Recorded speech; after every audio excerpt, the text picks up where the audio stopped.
The Supreme Court's ruling on tariffs is deeply disappointing, and I'm ashamed of certain members of the court, absolutely ashamed, for not having the courage to do what's right for our country. I'd like to thank and congratulate Justices Thomas, Alito, and Kavanaugh for their strength and wisdom and love of our country, which is right now very proud of those justices. While I am sure that they did not mean to do so, the Supreme Court's decision today made a president's ability to both regulate trade and impose tariffs more powerful and more crystal clear rather than less. I don't think they meant that. I'm sure they didn't. It's terrible. We're taking in hundreds of billions of dollars. We'll continue to do so. To show you how ridiculous the opinion is, however, the court said that I'm not allowed to charge even $1. I can't charge $1. Can't charge $1. I would have used 1 penny, but we don't make the pennies anymore. We save money. Can't charge $1 to any country under IEEPA. Not $1. I assume to protect other countries. This must have been done to protect those other countries, certainly not the United States of America, which they should be interested in protecting. That's what they're supposed to be protecting.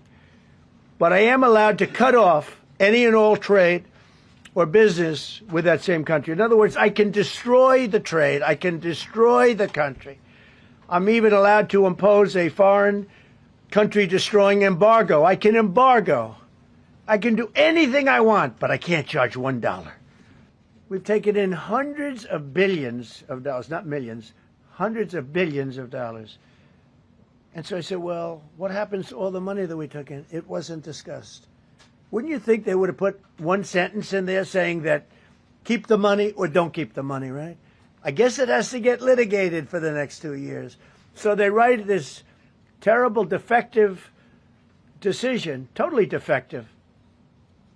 It's almost like not written by smart people. And what they do? They don't even talk about it. Therefore, effective immediately, all national security tariffs under Section 232 and existing Section 301 tariffs, they're existing, they're there, remain in place, fully in place, and in full force and effect. Today, I will sign an order to impose a 10% global tariff under Section 122 over and above our normal tariffs already being charged.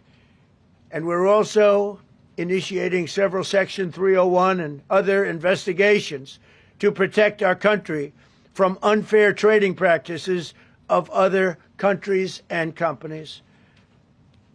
Thank you for your attention to this matter. And I say quite simply, which I've said for a long time, make America great again. And interestingly, we've already made it great, so I don't have to use that, but I don't think we'll ever give up on MAGA. MAGA is always going to be with us.